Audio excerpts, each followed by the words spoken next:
Well, shit, bro. Welcome to Lost Boy Lounge. This is Reeves. Tanner. And we're here with Caskey.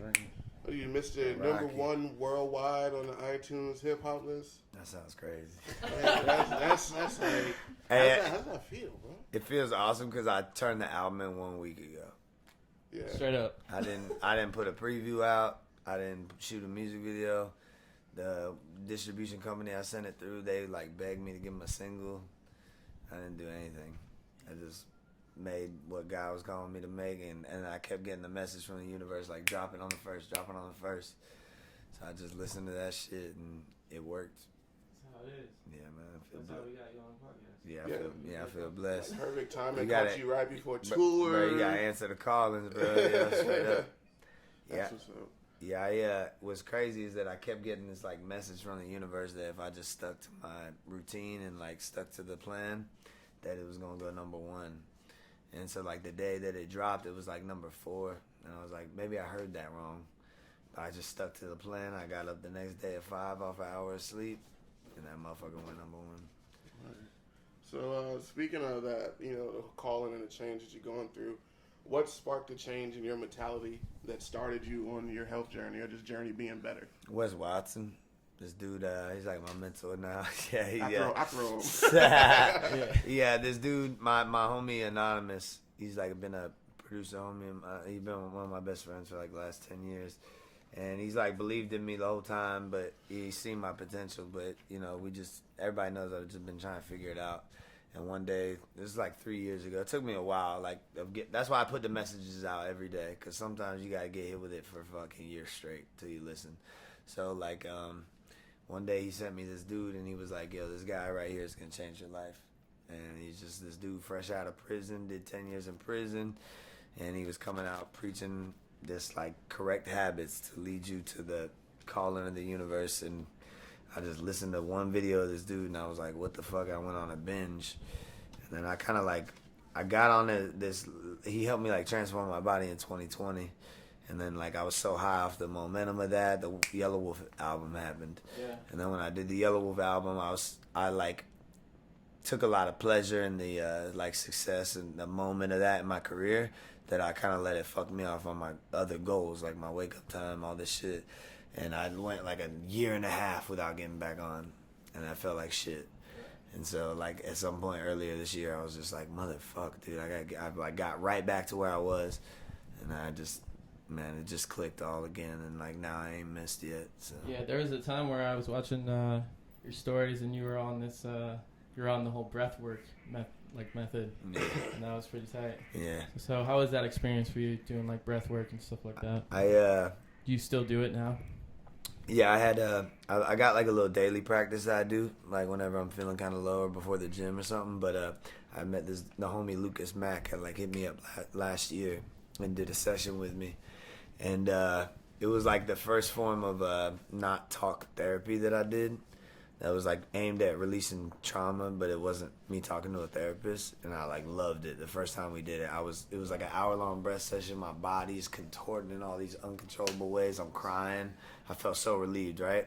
And before I worked on this album, I had gone to Nashville with Wolf for a couple of days to work on music. And one of the nights I decided to drink white wine. Just as a little light thing, I ended up drinking 2 bottles to the head, and I got fucking wasted. And I ain't drinking, year and a half, 2 years. And I just got real out of character, and I woke up the next day, and I was just real heavy with regret and shame and shit like that. I didn't even really do nothing that bad. I just ate a piece of pizza, slept in, missed my workout, was kind of acting like a jackass in the lobby. But because I've seen the light of where I'm supposed to go, when you take back steps, it hurts 3 times as bad, So I just felt really heavy. So I hit Lucas again, and I was like, hey, bro, I'm about to work on this album. I can't go into it with this energy. I need you to come. So he came over the day that I started the album and at my house the morning before. And he just knew what he needed to work on with me. He's really tapped in spiritual individual. And he came over, and he was like, I've been just praying about it.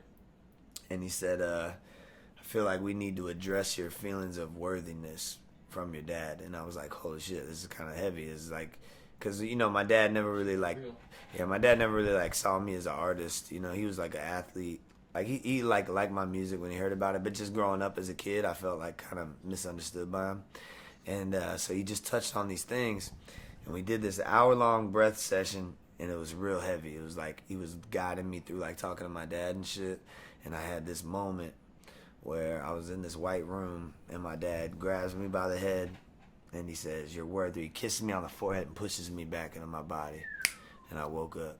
And ever since that day, dude, I have fucking not missed, bro. And that was from Breathwork? Yeah, it's from breathing. And he's like playing these sounds. Like a DMT shirt. Yeah, it was insane. But what he taught me is that these like levels of spirituality are really accessible to us, and like, you know, breath is a process everybody has access to. It was literally like, I can't really explain it because he just guided it, but it was like this breathing practice that he's teaching me. He's playing these sounds, he's guiding me through like a visualization process, and he's hitting these tuning forks and just like poking me in parts of my body with the tuning fork, and it's making my body like it's making my body spasm, and like shit's happening where I'm like releasing the trauma. Just aligning to the frequency. Yeah, and like I'm kind of like releasing stored up pain in my body from, you know, like even like a psychologist will tell you that we like physically store trauma in our body. Yeah. Sure. So it's just like ways to release it. I did like talk therapy, and I didn't really like it. I kind of felt like this is fucking stupid, not working for me. And I'm like interested in solutions, you know. Like I didn't really like talk. My talk therapy is through my friends and my music. Like I've talked a lot about it. Yeah. So it was like, it was a new experience to kind of like get rid of some shit, and it just ended up with this, like you said, it was almost like a DMT trip, bro. I didn't like, it was just happening to me. And then that shit happened with my dad, and I felt like a totally different person since then. Like I just feel like I got rid of some shit that was holding me back. Well, it shows, man. Yeah, it definitely shows. Thank you, man. It's been on repeat, non-stop. Every day to work. Shit, you know, we was listening to Caskey when we went to do the Bizarre video. We did the whole little story. After that, when he dropped, I can't lie, bro. I listen to this motherfucker. I know you do. I know you do. It's like, crazy. like your title you. Streams, bro. They're coming from you. Appreciate you, bro. Appreciate you, bro. Every time I talk to him, it's listening to some Caskey. Appreciate it, man. Yeah, that's something I wanted to ask though. Is streaming platforms and stuff. We don't really know which one benefits the artist the most. So care. Is there a certain one? Or I don't care. All right, bet. Where I care more about people listening to it than like, honestly, all streams are like fractions of a penny. So I don't care which one gives me 2 fractions of a penny. Yeah. Like I don't care. I never cared don't about. focus on that shit. Just I don't keep care about going. the money. I don't care about anything, dude. I just want to. I don't know. I just want motherfuckers to hear the shit. Yeah. And God keep blessing me. Just not caring about that stuff. So what kind of energy do you try to transmute through your music? I didn't write that one down. Like, every album process is a little different. Like, this album was really different. Like, most of my albums, it's kind of like I just go in the studio, let's play beats, and whatever beat is speaking to me, I'm going to just do exactly what that beat requires. But this one was, like, different. Like, I locked out a week of studio time. It was, like, 12 to 15-hour days. And I had 4 guys that I really respected production-wise. And we talked a lot. Like, I didn't really go in it with any plan. I tried to not think. And then it was like, I'll go in the studio, and like on the way to the studio when I was driving every day, like I go hit the gym in the morning, wake up early. And then on the way to the studio, like 10 minutes out from the studio every day, I just got an idea of like, let's start here. Like, I want to start with this acoustic song. I want to start with this like dirty bass, or I want to say this word. So I would just go with whatever that was. And then me and the guys would talk for like 4 or 5 hours. Like, we didn't rush the sessions. We just talked about where everyone was in their life, what the day was like. We showed up super authentically, and like, you know, because sometimes when you're in the studio and you got multiple people, if you're not saying what you're honestly going through, I'm thinking one thing, you're kind of in this headspace, and there's kind of like a block of energy. So it was just getting real honest with everybody, like, what you going through right now, what's going on in your life. And like, you know, I was going through some like heavy shit some of the days that were in there, and I just showed up super honest. And then we were listening to old music, like shit from the 80s and 90s, and just try not to get influenced by anything that was current. And then once we would get an idea, it was like we'd marinate and talk for 4 hours. And then once it felt like, okay, we talked enough, then we started. So there was like no plan. And at first the album was real heavy. Like the first 3-4 records we did were all the heavy ones. So I felt like it was maybe gonna all be that, and then one day I just came in feeling like a beast. We did fucking Murder for Hire and Yesterday, and like it kind of changed the we kind of changed the direction of it. And then Sinner Like Me was the last one we did, one of the last ones.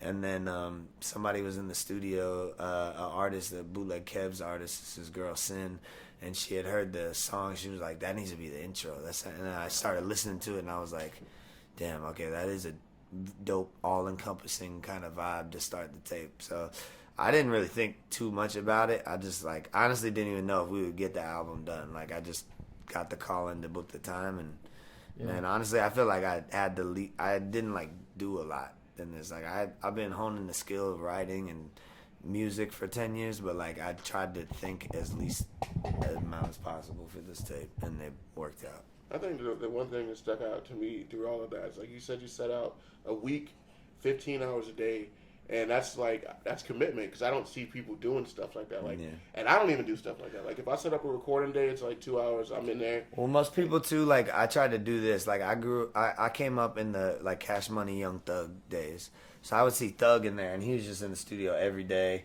recording a bajillion beats. Like, he's got thousands of songs. So for a long time, I tried that method, and it kind of led me to doing a lot of drugs in the studio, you know, just shit that didn't resonate with me. And I realized that like I was trying to kind of mimic somebody else's path, and because I thought that was what success was. I was gonna be successful if I just spent every day in the studio. But like what I realized for myself is that I'm not really drawn to that. Like before I made this album, I didn't write one song for 4 weeks. Right after Nobody dropped, I didn't make any music, and I told Tasty, like, I want to live for a second and not think.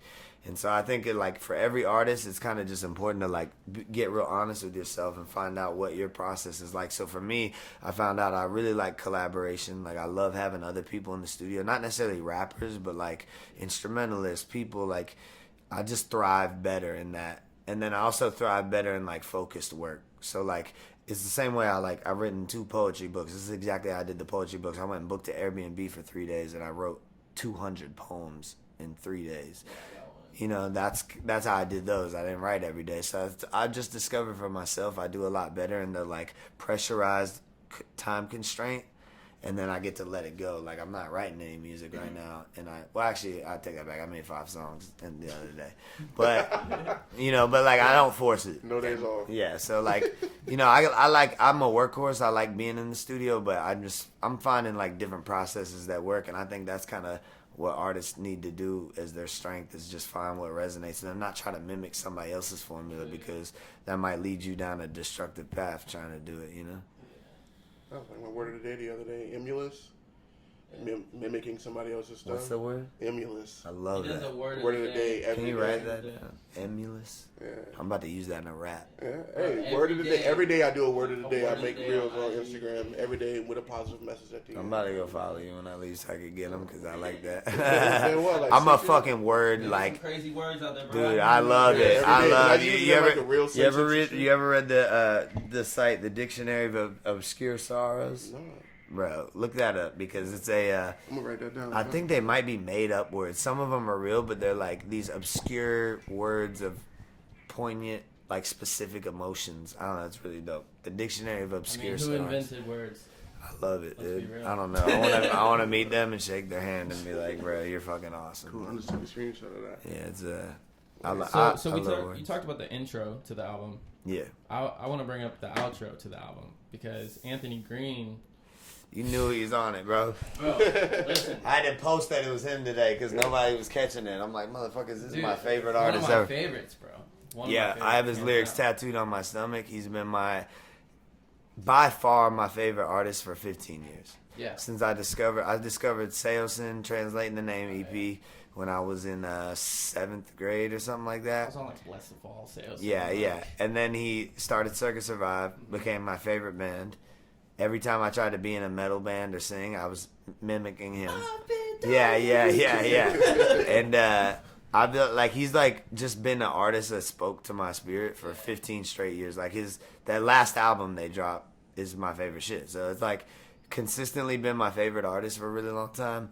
And we've like developed a friendship. I met him in Anaheim at a show. I actually like waited like a weirdo after the show. Was like met him in the parking lot, got a picture with him, and then I had all my fans just flood him so that he knew I was somebody. Yeah. And then he followed me, and then I was like, I just like never wanted anything from him. I just wanted to like give him his flowers.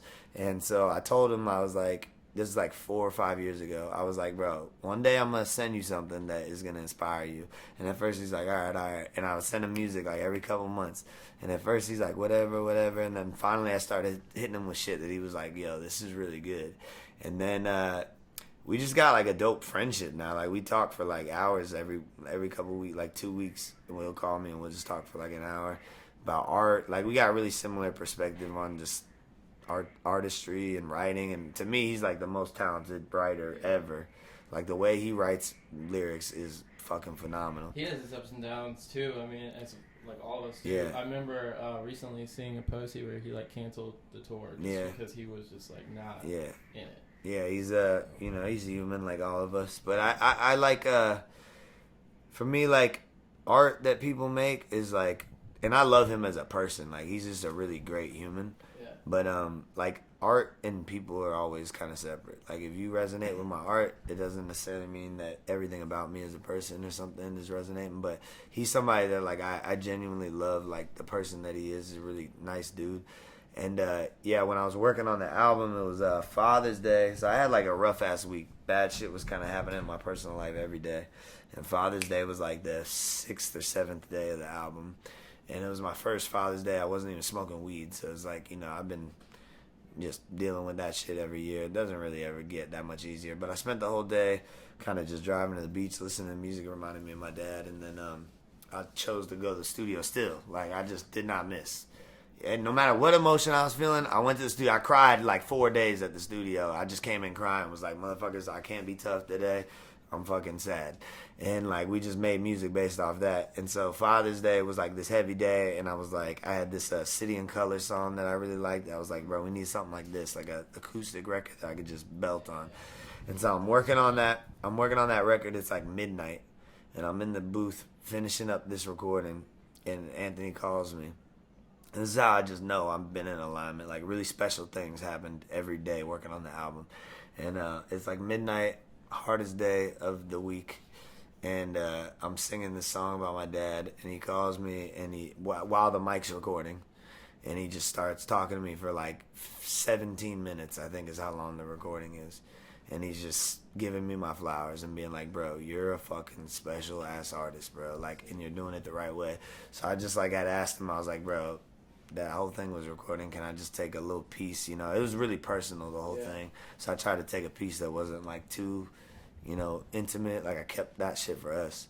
But it was really special to me to have him on an album. Like I could die tomorrow, and I'm like, that's awesome. I did everything that matters to me in the music industry. Like I don't care if I get a record with fucking anybody else. Like even just, and him and I have a couple records like in the cut that haven't came out. And he was supposed to be on Serenity Prayer. It just kind of didn't line up. I'm trying to get him to lay. I'm trying to get him to lay something on it, but it'll all work out the way it's supposed to. But just him being on the outro meant everything to me. Like I cried to that record about 800 times. So see, you hear that, Christian? You hear that, Marty Kane? You hear that? It's all right. I've cried to that record. Like one day, like a week ago, I was going to the gym in the morning, and I just sat in the parking lot and listened to that record 25 times in a row and just cried for about an hour. Sometimes you gotta do it, man. You gotta Our last guest, that's what he's talking about, Christian. Our last guest, we're like, randomly, I was just like, when's the last time you cried, bro? What he's that? He's like, since I was like 14 when my dad died. I'm a crier, bro. I I feel everything deeply, bro. Like I feel my anger deeply, I feel my happiness deeply, and I feel my pain really deeply, and I think that's like my strength as an artist and I think all artists, that's like really your strength, is the empathy we have, the compassion we have, the deepness that we feel our emotions. Like that's what makes this shit potent. That's why this album is special and people could feel it. I sat with this shit. I wasn't distracting myself from the pain. I wasn't distracting myself from any uncomfortable emotions. I just owned them and basked in them and didn't run from them and just sat there like so sad for hours at the studio and just gave it to the music. Like, I don't know. It's a superpower, bro. How did you come up with the album cover and artwork and the title? Where did that come from? So I came up with the title 2 weeks before I even started the album, maybe 3. I was sitting in the room in my crib, and I got a homie, Tulane James, is a friend of mine, and he had an album title called Anger is a Gift. And I was like, that's fucking great, dude. And I was so jealous of how good it was. And I was like, motherfucker, I got to come up with something. So I sat for hours, and then I was just like, God, come on, give me something. I'm sitting in this closet room in my house, and it just hits me in the forehead. This isn't even my final form. It's from that fucking Dragon Ball Z meme. But I just loved it. I was like, this feels so right. And then the cover happened real last second. Like I was getting covers. You're good. I was getting covers made by other people, trying to get a bunch of like random covers made to see something. And then I finally just hit Legit Looks because she's done all my covers, and I was like, look, these aren't landing. Can you just knock it out of the park first time? And I sent her a couple of songs so she got like an idea of what it was, and she was like, I got you. And then like an hour later she sent me it, and it was like right off rip. I was like, perfect, it's done, let's keep it moving. Because the music was done, and I was like, it needs the right cover, and I had all these covers. I'm looking at them, I'm like, this ain't it, you know, and she just knocked it out of the park right off. This has been a big year. I mean, 2 Caskey albums. I'm going to drop 4 before the end of the year. I was going to ask you, are we going to see another one? I'm going to drop, maybe more, honestly. I'm going to drop, I'm hoping me and Doobie put our project out, because like, we're going to do 3 months tour together in 2 days. And him and I record so much. Y'all gonna be in Tampa. Y'all gonna be y'all gotta come. Yeah, Tampa, Orlando, Jacksonville, and West Palm. But him and I record like crazy, and especially around each other. So I'm like, there's no way we're not gonna do a whole album. Yeah. And then me and Anonymous and Hector are working on Matte Black, which will be like a return to the Black Sheep sound, but like a little bit more enlightened, but like hard as fuck. Like I've already made a couple of records for it. Like it's just kind of like, I've gotten my real heavy emotions out. Like, me and Doobie might make some emotional shit, but like, I don't know, dude. This one was so heavy that I was like, I don't need to make any more sad songs like the rest of the year. I'm going to go back to making some hard shit. So, at least those 2. But, I don't know. I'm kind of like psychotic. So, I might just wake up one day and be like, motherfucker, let's do. Me and Chet Hanks got a 5-song EP already done that we might drop on Halloween, so. That's the thing, is like, I feel like with your music, like, even if it's a heavy ass song, because I've done this before. I've taken like some of your songs and I've just like played them on acoustic guitar, and like it's like a heavy ass song, but I'm just like playing it and like rapping it a little different. Still doing it, and it's like, oh, this is like. I like I feel like I like artists that only have a couple projects and their brand is real focused, like Black, or like even like Doobie. He's got, like he's like a real condensed, like focused, dope ass. Like I love those kind of artists. I'm kind of like, if there's any type of artist that I'm kind of a little envious of, maybe it's those. But my calling is like, dude, I'm gonna have 100 albums out before I die. Like before I die, I need to have 100 albums out. This was my 22nd in my lifetime, and it's my 14th that's actually on streaming. So I got, you're trying to catch up to current 86. I got 86 left. Well, I'm looking forward to some acoustic shit. I got music to live to in the works and shit. Yeah, I got those, but I don't know. I just feel like God gave me something where like I just make. I'm like Picasso, bro. Like he just Picasso made like how many thousands of paintings. Like I don't know. That feels like me with music, and like I like that when somebody finds me, they're like, "Whoa, this kid has a lot of music." Like it's not like you got one album. You find me and you're like, dude, what the fuck? This kid has so many albums, So I just enjoy that. That's who I am. Hell yeah. So we were talking about the Doobie tour coming up. It's about batshit crazy. Batshit crazy. So I got a question. What's your performing process? Do you just like pull up, hop on stage, or do you like to prepare yourself first? Like my before I get on stage process? Yeah, like you have to get the mental rehearsals. Yeah, like honestly, I haven't had time to run any rehearsals for this, but I've been performing for 10 years, so like I got this shit. Like the DJ could fuck it up, and I'm gonna do it. Like I'm really good at I feel like the stage is one of my best places because I just got a talent for like orchestrating the energy of the night. But like this one we like me and Tacey have talked a bunch about what the set's gonna be like, and we're breaking down some records. But honestly, I just hit myself with a curveball because I had the whole set ready, and then I dropped this album and it went number one. I'm like, okay, I need to do this album, like, you know. So I think I might just, I don't know. I kind of like, we kind of have like a whole palette of shit we might do, and then the way I kind of do it is like I'm gonna plan my first couple and my last couple. And then I'm going to just totally freestyle everything in between there of, like, what's the process. Like, we have, like, ways we perform records. Yeah. But I kind of try to just read the energy of every night. Like, it's not, like, cookie cutter every night. Like, it's not the same set every night. It's every set is kind of a little bit different. Oh, yeah. And I try to just make it authentic. Yeah, I saw people on your story were saying they wanted a center like me. Yeah, I was like, damn, I was thinking about it, and I'm like, I should come out to that. Like, I don't know. I'm excited to, like, try new shit on this tour because I got more records out. Like, I haven't performed Nobody, and I haven't performed this one. So I'm, like, excited to just see. Actually, I did one show where I got to perform No Volume off of Nobody. Yeah, that was a fucking riot. We tore the whole venue up. Like, we broke shit in the venue. It was awesome, bro. So, I'm definitely doing that. But this one will be, like, a learning process of, like, what these new records are like. Because some records are, like, really dope, but they don't translate live. Like, Butterfly Energy, one of my favorite songs I got, sucks live. Like, I don't know why. Nobody really knows it. It doesn't, like, the tempo, it doesn't translate live. So, certain ones go and certain ones don't. But, like, I got like, in my head the really important ones, and then I'm just kind of going to experiment with So what is, because I saw, like, a few music videos and stuff. One of the things that really caught my eye was, like, all the butterflies. I love them. All over you. So what? Yeah. He was actually in one of your music videos. Which one?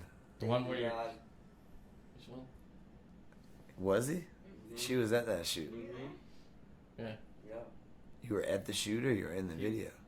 You were wearing a mask in the group. Yeah. Oh, motherfucker. I was sitting right next to you when you were at the table rapping over Nicole. Dude, that was the coolest scene ever. I went back and it's because there were tits in the video that no one saw it. Like, it got flagged because there were tits in it. But that is, like, legitimately one of the coldest song video combos or whatever, when I'm like, I got a fetish for writing poetry inside of a foreign front seat, and there's, like, a naked girl on the table. I was like, it was insane. That's like probably my most underrated piece of art. Like, it pisses me the fuck off. Like, I'm hoping that one day God, like, you know how, like, some artists that, like on Stranger Things, there's a song out right now that's like getting real popular. It's from the 70s. I just like pray that like one day, like God's just like, motherfucker, let's make this shit popular again. This shit that you did that was fire. Like, I don't know. I'm hoping so, but yeah. Like, what was the question about the butterflies with that? Yeah, okay, so the energy, like what happened was it was actually the Faith in God video. When we shot it, there's this scene where I got like my braids and I got these butterflies hanging on me. And so we had like bought like 100 butterflies.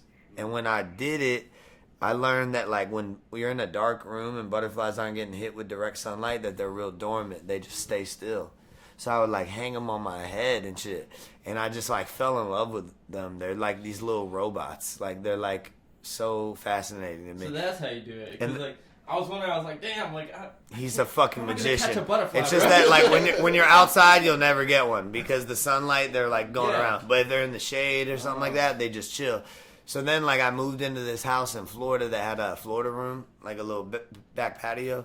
And I found this lady that builds butterfly gardens. And I turned my whole Florida room into a butterfly. I had, like, hundreds of butterflies in my house. So they don't live long, right? Butterflies only live up to, like, 2 weeks. Right? You look sad when he asked that question. Because listen to the story. Listen to the story. So they don't live that long. But I had this butterfly garden. I had, like, 100 in there, right?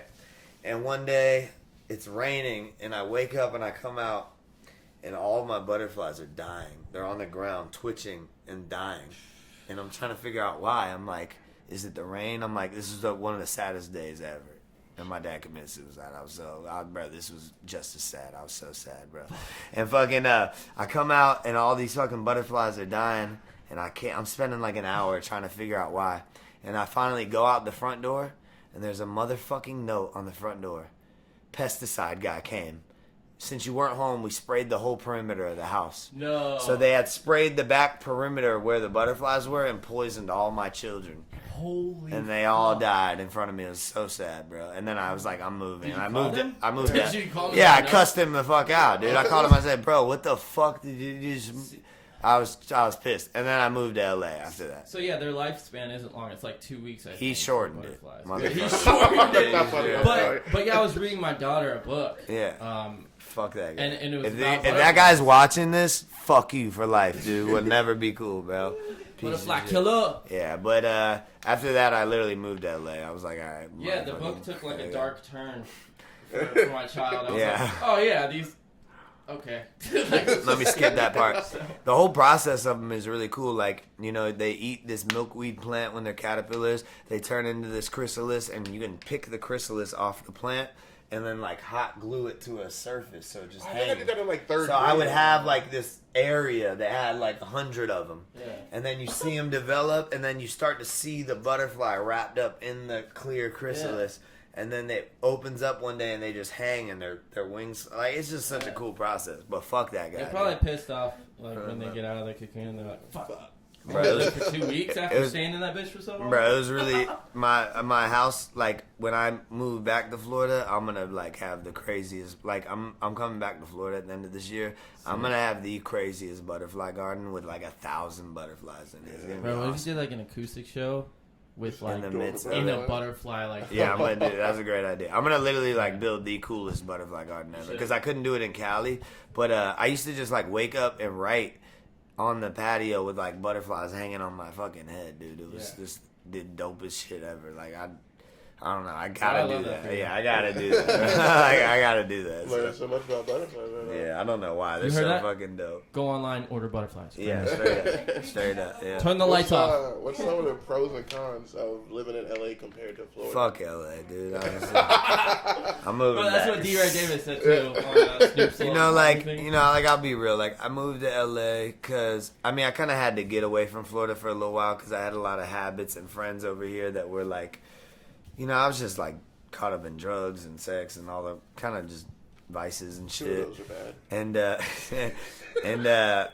I moved to LA to kind of just like really focus on my career dolo and like, you know, I was just in pursuit of that and just trying to win. And it was necessary for my journey, but like I think I've come to a point with it all that I'm like, you know, I'll never feel that happy with my career if I'm not doing this with my tribe of people. And my tribe of people are in Florida. You know, all my best friends are here. KP's here. Click Clack's here. Mass and Anonymous are here. Ryan, my tattoo artist, my brother is here. My mom and my nephew are here. Like, you know, all these people that are the important pieces of my life are here. Lindsay's here. Like, you know, I'll never be as happy in LA. And like, nothing about it appeals to me. Like, it was cool for the time. I met a lot of people. I made connections, but I can always fly out there. It doesn't feed my spirit, you know? Yeah. And I've been getting this calling lately to like, I've just been getting the vision of like, now that I figured some shit out and I'm like really awake, it's time to come back to my hometown and inspire these kids. Because when I'm sliding in the Lambo in LA, I'm another kid in a fucking Lambo. But I've been having this vision that I'm gonna be back in December with a fucking orange Lambo Urus in my hometown. And that's going to turn these kids the fuck up because motherfuckers don't have Lambos where I come from. Yeah. And, like, I just want to give away all the game to them, you know? Because I got the wrong game for 10 years. old head Caskey now. Yeah, I'm different, bro. I got a mustache now, and it's like I'm enlightened. So you got the wrong game for 10 years. What do you mean by that? I just mean that, like, I feel like every artist that I look to and I inspire, like, look, there's nothing wrong with the things you admire in this life. Like, I admire motherfuckers with jewelry and nice cars and big houses and all that shit. I admire that. And there's nothing wrong with the things that you're called to in this life. They're for some reason, they're a part of your mission. So I've been called to those things all the time, but I feel like all the artists that I look to that had those preached to me the wrong shit.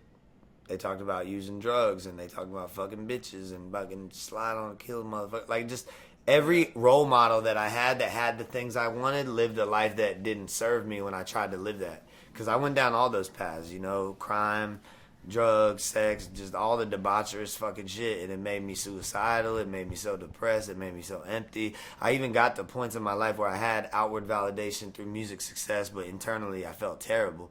Yeah. So it was like I didn't ever have somebody that was just like, dude, here's what you got to focus on.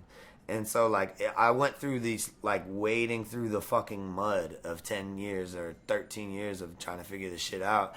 And now I feel like I have ultimate clarity in what serves my spirit. And I just did that for this album, and I just got my first #1. Yeah. So it works. It really works. So I just, like, that's why I'm coming back. It's because, like, these kids back here will listen to me. You know, kids in LA might too, but I just don't like LA. So I'm like, sometimes you gotta separate yourself for a little while. Yeah, exactly. You know what I mean? And then you come back. And then you come back. Yeah, yeah. Because like when you're younger, sometimes you just want to get the fuck away from where you grew up. You're like, fuck, dude, I got my parents are just gonna be in this town forever. Fuck, dude, I gotta get out of here. And I did that for a while, but it's just like, man, I love people here, man. Like Florida is my vibe, dude. I've been all over the country. I've been all around the world. I love Florida people. Like, they just speak to me, bro. They just something about us here. Like, we're respectful and gangster and crazy and wrestle gators and, like, I don't know, dude. It just is my vibe, dude. Like, first year I'm in LA, I'm like, these motherfuckers don't get smacked out here. Like, dude, like, I don't know, dude. There's, like, a different vibe out here that I really just cherish. And, like, I know I'll never feel like my mission is complete if I'm not coming back here and, like, changing the place I grew up, you know? Yeah. So I'm coming back in the orange Lambo Urus in December. And when I do it, take this clip when I do it and just be like, this motherfucker fucking knew, dude. Because I have no doubt. Because I said, God told me the album was going #1. If I stuck this path, it went #1. He told me if I stick the path on tour, I'll come back with 1 million followers. You're going to see that happen too. And then he told me if I stick the path all year, I'll come back in the orange Lambo Urus at the end of the year in Winter Springs. Yeah, and that's all I want. Bro. So do you think we're going to, we'll see like a Caskey documentary? Yeah, probably. I mean, because I see these ones dropping, you know, I've seen what I really, on Hulu. Yeah, like what I really want to do is, I really want to commit the next like decade of my life to, you know, like I'll make a lot of music. That's for me. You know, like I honestly don't give a fuck where the music goes, if people listen to it, if it gets... The #1 is sick just for the proof of concept, but like I don't get any validation from that. I'm not like, dude, my fucking dick swinging, I got #1. Like, to me, the music is it's fulfilling in the act itself. Yeah. And but like on an outward mission perspective, like my next 10 years of my life is going to be dedicated toward like teaching the next generation of artists what the fuck to focus on. Because I just feel like kids are lost right now. Everybody's trying to go viral or have a big single or fucking just all this shit that is like, dude, there's nothing inherently fulfilling in that. Straight up. The #1 hits different when you're not looking for it. Wes always says you get the shit that you get it when you no longer need it. I'm going to get the Lambo Urus because I don't give a fuck about it right now. Yeah. It's just part of the vision. I got the #1 album because I didn't give a fuck, dude. It literally means nothing to me. Yeah. And, like, it means something in the sense of, like, I'm just proud that this shit really worked. And it's, like, clarification that what God's telling me is the truth. But, like, there's nothing, like, really significant about it, you know? Because in 10 years, no one's going to give a fuck, bro. But in 10 years, the music that impacted you is going to matter. And, you know, like, all of my favorite music in life was not hits. Anthony Green and Circus Survive are not the biggest artists in the world. They're not as big as Drake. But their music changed my life. It saved my life. It impacted my life the most. So I just always tell artists that. I'm like, dude, do you want to have music that changes somebody's life and impacts them? Or do you want to have 1 million views?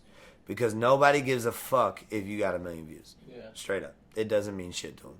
But if you make a song that touches somebody's spirit, whew, man, what the fuck, they'll die for you. You know, I'd take a bullet for Anthony. So it's like, I don't know. I just think kids need to, like, focus on the right shit. And, like, that's really my mission for the next 10 years. Is like, it's way different than the music. The music is just something I do, you know? But, like, really, I got a bigger mission now. Yeah. So besides Anthony... who are some of your other musical influences? Nas made me want to rap. Like I always like the first rap that I heard was like 3 6 Mafia, NWA, shit like that. My sister would play, and I was like terrified of it. I was like, dude, these guys are scary, dude. I was like in kindergarten. How you throwing these, bro? I got That's the orange right there, man. I got like the first rap I was put on, I was in like kindergarten. I was like terrified of it all. And then I started getting into shit like Eminem and 50, but then it was really once I heard Nas that I was like, I'm meant to do this shit. This is poetry. I love poetry. Do you remember the first thing you ever wrote? It was awful. I don't even want to talk about it. It was so bad. I mean, you gotta start somewhere. Nah, like, it's always funny to me when I hear new artists these days, or like a kid that I hear and he's like, I've only made 10 songs and he's good already. I'm like, you motherfucker, dude, go hard, dude. I was trash for like 5-6 years. Like, dude, like, I hope no one ever hears the first shit that I wrote. It was over a fucking goddamn Usher beat. And it was called like D-Boy or something. Like, this is the corniest, trashiest shit ever. And then, find it, I bet you. yeah, fuck them. If they do, I'll deny it because it don't even sound like me. I'll be like, that's definitely not the song. But it wasn't until like after my dad passed away that I actually even made anything that was worth the shit. That's why I always say, like, our pain is our gift, bro, because it just makes everything in your life kind of worthwhile. Like, the music that I made prior to him passing away was just had nothing to it. It was noise. And then it was like once he passed away, it just all had this layer of fucking depth to it that was just, it's been my whole mission. Like, you know, it's been like my whole career has been based on that, you know? That's what's up. If you could go back in time and say one thing to your 18-year-old self, what would it be? You happy? Yeah. I got so many. If I could say one, I would say get out of your own fucking way. Because that's really all we're doing is like we're clouding up, you know, like in life, the universe, God, whatever you want to call it, has things in store that are possible for you that you never even imagined. And a lot of times we're trying to like plan and plot and make goals and like heading away, but we're already getting in our own fucking way. And you need to just get out of your own way by just removing all the shit from your life that you regret, so that the universe can talk to you. Like, everything about this album, I did not plan. It was spoken to me from some greater intelligence. You call it whatever the fuck you want. I don't even give a fuck what people call it. Yeah. But it ain't me. It ain't me, you know? And it's like, really the secret is just get the fuck out of your own way. When you cloud your vision up by bad habits, drugs, vices, things like that, you're not gifted vision. You're just in your head all day. You're regretting things. You're thinking about things. You're fucking trying to navigate. But if you just remove everything and you sacrifice and you suffer a little bit, you're given ultimate clarity. And then everything will happen. Like, dude, my trajectory over these next 6 months is going to be faster than my last 10 years because I have nothing. I sacrifice everything. I don't have sex. I don't drink. I don't smoke. I'm like a fucking goddamn tattooed monk. And I just, like, I'm moving life like that. And it's 'cause I'm just listening. So I don't have any plans. Like, everything that is my next step is just what has been spoken to me, and I just am doing it. And like, if I could go talk to my 18-year-old self, he would not have listened because he was a shithead. But I would just be like, dude, get the fuck out of your own way so that you can just be aligned, you know? We got a comment from Mox. It says, the song Rock Bottom is my anthem. It speaks thousands. Thank you for this album. I love you, bro. That song is so important to me, man. I got family members that are still in the midst of battling addiction. And, you know, I battled my own for a long time. And just, I feel that struggle. Get the fuck out of your own way is all I got to say. And when you're in the midst of addiction and all that shit, you're just only worried about yourself. And this life is not meant to be lived for us. Like, we're supposed to sacrifice everything we care about so that we can better serve the people that we care about. Because you can't serve your fucking mom and your nephew and shit when you're fucking only worried about you. I gave up everything that I like doing so that I could be a better uncle to my nephew. Yeah. So that I could be an example of what the fuck he should do. And it's like, that's how we got to live our life. It's way more fulfilling. I'm going to feel way more fulfilling driving my nephew to elementary school in the Lambo Urus than I am at the house smoking weed, jacking off to porn. Like, straight the fuck up. Like, it's way more fulfilling. Straight up. So...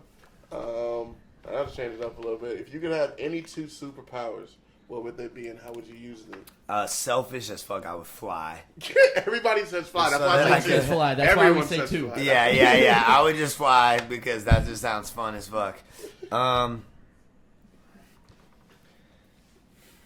Would you use them for good? Well, obviously, with the path. I don't even know if I would do anything significant with flying. I would just like fly us around places and just like skip the line at the airport and shit. I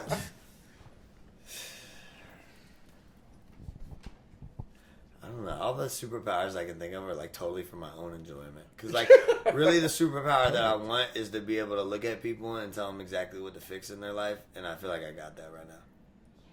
You keep staring at me. I'm like, fuck, I'm about to quit my job tomorrow. If you ask, I will tell you. But it's like, I just feel like when you get clarity, and especially it takes time. Like, I'm like, dude, I'm at the surface of it. Like, I'm at like 4 months of alignment. Imagine when I'm 5 years, 10 years of alignment. I'm going to be a fucking animal.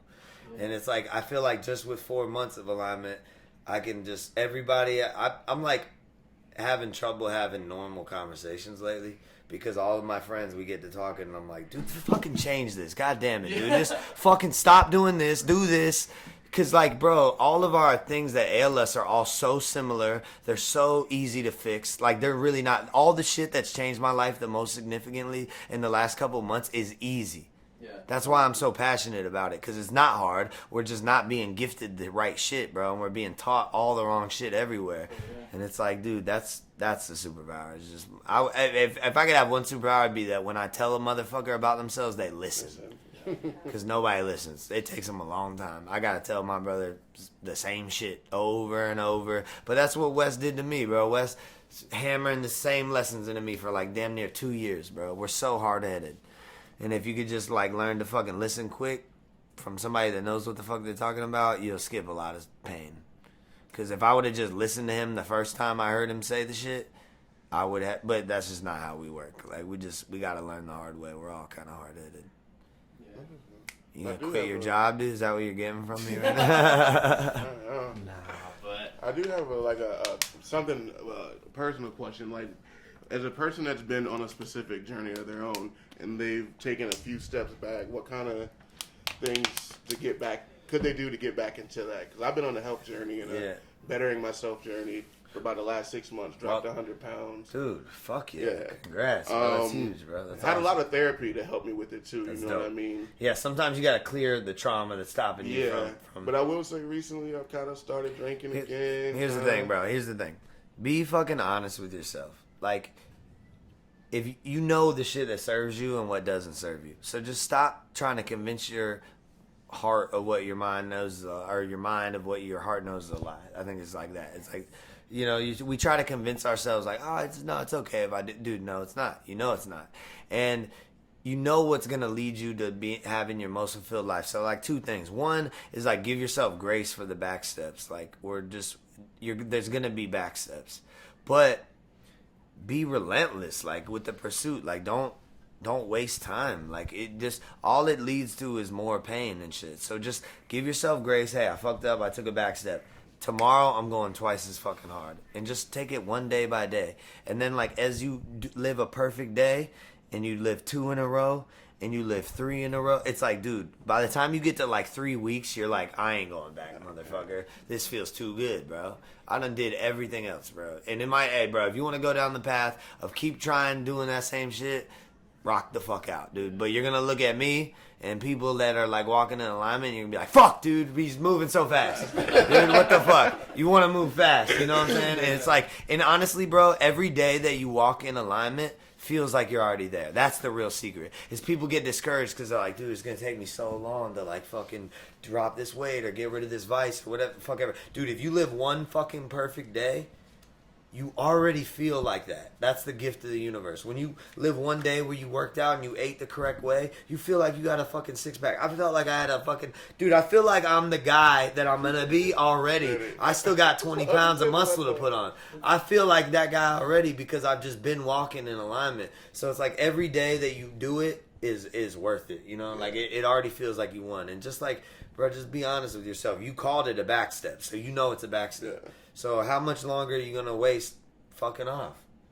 Fuck that shit. Be the best you. You lost 100 pounds. You're a fucking animal. That's sick, bro. A lot of people are never going to do that. Yeah. So you're already shitting on them. Why don't you just shit on them all the fucking way and just turn into something so undeniably different, bro? When I go around all of my homies right now, they can't help but be like, who the fuck are you? You gotta be that, dude. You can't just be a little bit better. Be fucking undeniable, be your final form, bro. Yeah, dude, motherfucker, like, just step all the way into this shit, bro. Like, and just, like, hit every piece of it. Yeah. Don't just hit a couple pieces. Don't just eat better and work out, but still drink. Yeah. Just fucking dead it all, dude. You'll fucking haul ass, bro. I stopped drinking for 3 months of that, so 4 months of that, so. Bro, come on. Y'all get back on it. Get it, bro. Start today. Yeah. Yes, sir. So, next question. What is your worst show experience? Oh, my God. I had such a bad one recently. I don't want to shit on the guy who threw it. I don't want to shit on the guy who threw it because he's a fucking awesome dude. But, like, I just did a show in a market where I only pull about 400 people on a good day. It was one of these markets. And this dude booked me at a venue that held 4,300 people. Yeah. Oh, God is right. And I didn't realize that's where he booked me till I was already in town. And he said something about the venue side. And I was like, what the fuck? He said something about how much the insurance costed. And I was like, what? And I was like doing the math in my head. And I'm like, there's no way fucking insurance costs. How big's the venue? And he told me. And I'm like, oh, my God, dude. This is about to be bad. So it wasn't the worst show experience because it was still, I make the best of everything. But it was pretty awkward. I had another bad one. Where I, like, performed at a fucking goddamn weed festival. And it was in a city where, like, the crowd wasn't there for me. And they're stoned as fuck. And, like, dude, I'm just like I'm a high energy performer. Like, I might make deep, sad music sometimes, but, like, my shows is, like, the turnt shit. Yeah. And I come out to rage and, like, let kids express their energy. So when I'm in a whole crowd and they're just like, dude, what, dude? Like, bro, I hated it. I'm like, you motherfuckers are asleep, dude. So, I don't know. I've literally done shows where there were 10 people. I did a show. I got another bad one. I was on the No Apologies tour, and I was performing in fucking Roswell, New Mexico. Right? Is that where it's at? Roswell, New Mexico. And the promoter is telling us that the show's sold out. And when we get to the city, I'm like, how the fuck is that show sold out here? There's no people here. I didn't see a person all day. So I'm like, this isn't adding up. And I'm pretty smart motherfucker. So, like, when I get to a city, I can kind of tell based on how the day is going, what the show is going to be like. I've done so many shows that, like, I could tell. So he's telling us it's sold out. I'm like, there's no people in this town. There's no way it's sold out. Then we get to the radio station to do the interview, and there's no one there. And I'm like, dude, if the show was sold out, there would be at least 10 to 15 kids at the radio station because they know I'm going to come here. Like, I'm just not stupid. And I'm like, dude, and my friends are all, like, optimistic. They're like, no, dude, you said sold out. It's probably sold out. And I'm like, dude, there's no fucking way. And we get to the show, and there are 7 people there. 7. Maybe 6 or 4. Like, it was nothing. And so the whole time I'm like, what the fuck? And the promoter is like incomplete. This is what these promoters do when they're like low-level promoters like that. He doesn't take any ownership. He's just like, dude, I don't know what happened, man. I'm like, dude, you told me the show was sold out. There's no way you go from sold out. I'm like, bro, what he did was he had made a Facebook invite page that had like 200 invites, and he's like, we sold it out, motherfucker. And I'm like, you fucking idiot, dude. Sold out is selling 400 tickets, motherfucker. So the whole night when we're performing for these 5 kids, I would be like, when I say Roswell, y'all say sold out. Roswell, sold out, just clowning him. And the promoter is in the back of the venue going, sold out. Sold out. I'm like, this guy's a fucking idiot, dude. So fuck that guy too, straight up. Fucking idiot. Jesus Christ. What about like your best show experience, favorite show experience? Or? Best show I did my hometown on my birthday one year, and it was like 1,200 people in my hometown. It was so much love. I pulled my motorcycle on stage. Like, I came out, I rode my motorcycle up the back of the venue onto the stage. Like, it was just the most gangster ass show. My mom was there. Like, just dope ass experience. Like, I don't know. There's gonna be dope ones on this tour. Like, honestly, just any show that there's kids that are fucking connecting and like just giving their heart out. I hone in on the fucking group of kids. That's just it, and I just give them everything. And like, I don't know, dude. I'm just so grateful to have anybody listen to this shit. That, dude, even the shows where there was 20 people, I had a great time because I'm just like, this is awesome, bro. What the fuck? Most people don't get this, so make the most out of every situation. Perspective. This question comes up a lot for performers and people that rap, but how do you feel when artists say real MCs don't rap over backing tracks? Fuck those guys. What the fuck, dude? Y'all are old, bro. Bro, we're performing at shitty venues sometimes. So, like, I could rap. I'm a fucking beast. I could rap over a fucking beat. You know, I'm good. So, I could do it. So, some artists, but it's like, bro, if you're in a nightclub or you're in like a fucking venue that sucks ass, you need the backing track. It's not like they're EQing your fucking vocals, so it's like, shut the fuck up. How about that? That's what I do. I could do both. Like, I'll do both on this tour, but I don't, fuck it. Let's see, burning through these now. But what is your biggest pet peeve? People giving me advice I did not ask for. Bro, kids do it every day on the internet. Kids do it every day on the internet. I'm significantly crushing you in every metric of life. And then you'll message me some fucking stupid shit like, dude, science says you need 8 hours or something. I'm like, dude, shut the fuck up, dude. I don't want to live like you. So don't tell me that. Kids that just hit me with like unsolicited advice. If I want your advice, I'm gonna fucking ask for it. And if you don't live a life I don't want any of your advice. Because what the fuck are you about to teach me? I don't listen. I don't like that. Like, oh well, you could learn something from it. Maybe you could, but I don't care to. I'm gonna go learn from the people that are exactly who the fuck I want to be. So any kid I like when kids message me and ask for advice because I'll give them all the fucking game. But, like, I fucking hate when these kids come on my page and try to tell me, like, dude, your next album, you should do this, blah, blah, blah, blah. I'm like, dude, who the fuck are you, kid? I always ask them, what have you done real quick before I fucking listen to you? What have you accomplished? Like, I love these kids. I'm not, but that pisses me the fuck off. I see you in the comments. Dude, I just be like, what the fuck have you done, dude? Who are you? Jim in Alabama? What the fuck are you going to tell me about an album for? You don't even make music. Fuck these fucking shit. I'm not gonna tell y'all how to fucking work on your truck engine because I don't fucking know about that shit. So just leave me alone. I'm not asking for nothing, dude. Yeah. I got it. I'm headed the right way. If I'm gonna ask, I'm gonna ask her for some shit or this. I'm not fucking asking Jimbo. Motherfuckers. Those are the motherfuckers that dark. I'll be sharding. I was gonna go burden on it, bro. Go dark. What is he doing with his life? I don't know, man. You lost. You lost, homie. You lost. He'll take this clip and be like, new diss track coming, dude. He mentioned me. I'm going to make 5 now. I'm like, dude, shut the fuck up, dude. God damn it, dude. Kids that... I loved it when you fired back, though. I did that in 12 hours. I did that in 12 hours, homie. Yeah. I did that in 12 hours, homie.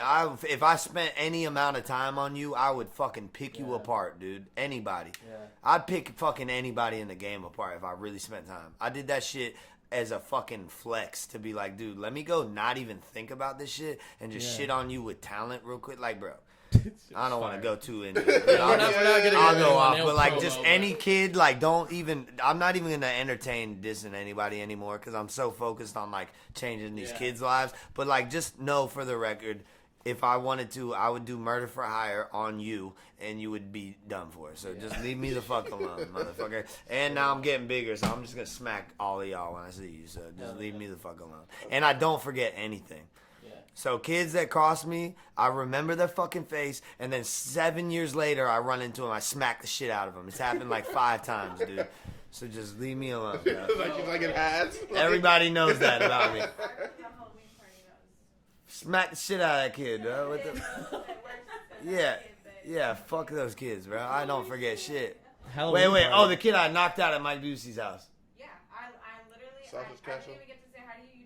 You look at me, you walk past me, you have this like jack in your hand, slam it on the fucking table, turn around, dude walks through and you just like. I told him he had to come inside real quick, and I knocked him out in front of his girlfriend. And the reason I knocked him out was because he had like hollered at somebody that I was dating at a time. Like I was out of that relationship, but he had just did some disrespectful shit to me, and then he had to explain to his girlfriend why he just got knocked out by me.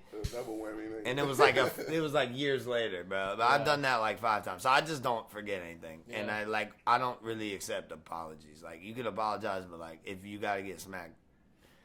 It'll happen. Like, fuck, dog, that's crazy. I forgot about that story. That's fucking hilarious. Okay, you have any dream artist collabs that Dead or Alive? I need Anthony on a real song. Like I got songs with him, but we're trying to find the one that's like it'll happen. Yeah, like it'll be potent. I really want to fucking do some shit with Kendrick, Cole, and Drake. Like those are like my 3 rap guys that I just respect to the fucking highest. They're so special in the rap game, and like I would just love to work with them. I already got the Wolf shit. Was like, which was Can't my wait fourth. to work You with know? him. Yeah, like I'm gonna kill it when we do something together. Like Kendrick and I, man, it's gotta happen. Drake and I gotta happen. Cole and I gotta happen. Like I want to do it just so I could give these guys their flowers in person and be like, you fucking did it. You paved the way for me. Yeah. Thank you. Here's an offering. You know, like I'm a snap. That's what's up. I'm running out of questions here, but what's your favorite song to perform? I really been liking I Deserve This lately, because it's not that turnt, but like kids love that song, and like every time I do it, it's like crying. Like people are crying, I'm crying. It's just like we're all crying together. I don't know. That one's lit. And No Volume was super crazy. Blue Moon, I love Blue Moon, and McQueen Fiend. Yeah, that's what I do on the acoustic guitar. Ape shit live, bro. Ape shit live, bro. Yes. I can't wait for tour. Honestly, it'll probably be something new though on tour, bro. Yeah. So you had a tattoo cover up before? Obviously. Yeah, a lot. What's a tattoo that you had before your transformation that you got covered up recently? Fuck, dude. Well, honestly, I got ones I need to get covered up. Got some exes' names gotta go. I got a fucking zombie Tupac on my leg, which is the stupidest shit. I'm like, why would I ever get this, bro? It's a fucking zombie Tupac. Oh shit! Why? I got this insane Pete. Fuck y'all, dude. I just like this is y'all city's fault. I was like, I got the dude who did it is a dope ass dude, Mike Sizemore. He's a fucking awesome dude, and his son tattooed on it too, and his son was like 7 at the time. But I was just like a fucking young ass kid, and they were like, "We'll give you a free tattoo," and I was like, "Fuck, dude, Google." Like I'm looking at pictures, and I saw a painting of a zombie Tupac, and I was like, I'll get that." Fucking stupid, bro. That was really stupid. Wait, do you have a picture? Do you have a tattoo for Mike? No. Oh, okay. Oh, because I was like, who's that dude? He's dope. Bro, he's a great artist. I just had terrible ideas at the time. Like him and I had actually planned this like crazy chess piece that was like these two animals like fighting. It was gonna be my whole like stomach thing. I just ended up meeting my brother like Ryan and just like gave my whole body to him, but. Mike Sizemore is dope. Yeah, I had a lot of bad ideas. Honestly, both of my arms I'm trying to cover up. Because Ryan did everything on my chest, my back, my neck, all this shit. And I got my arms when I was like 18. And they just kind of look shitty. So I think I'm going to just like do some crazy black shit. That's how I feel when I get fresh ink. Yeah, I'm like let me just cover everything. Fuck it. Like I think I'm going to just do some like crazy black pattern work over my arms. And turn into like a cyborg. Just make it look like I got robot arms. I got robot arms. That would actually be awesome, dude. I might talk to Ryan about that. I'll talk about that. But man. I really do appreciate you sliding down and doing this. Dude, I appreciate y'all making it happen. Honestly, when you told me, I was like, there's no way they'll pull it off, dude. You got 4 hours. Oh, that wouldn't. You're the fucking man, dude. I hope y'all fucking kill it. He called me, and I was like, hold on, let me think about it for a second. And I was going to pick up my girl, and I was like, fuck that, let's go. Yeah, let's go. That's how you gotta live life. Is like you gotta say yes to everything, and the universe rewards action. Yes. Yeah. Like this shit gonna go just because y'all said yes. Like, I got a buddy that has a cereal bar where he just has all this cereal. He makes different drinks with it. And shit. I called him earlier. You got Waffle Crisp. I asked Waffle Crisp. That's why I called him because you posted, bro. You posted that you were gonna be in Orlando at 5, and that was at 2:00. Yeah. And I was like, oh fuck! I called Reeves. I was like, bro, like, we can't get Waffle Crisp. We're not showing up. I'm like, can we get some Waffle Crisp, bro? A kid showed up to the tattoo shop with a kangaroo. I know. I saw. What the fuck? A baby kangaroo. We're talking. He comes in with a fucking badass mullet. I'm like, dude, I love Florida. I miss Florida so much. And then he's like, we're talking, and then he just like turns around, grabs his bag, and there's a baby kangaroo. And it starts hopping around the shop, and Ryan is just like, dude, is there a fucking kangaroo in my shop? What the fuck? How did he get that? I have no idea, dude. That guy's a madman.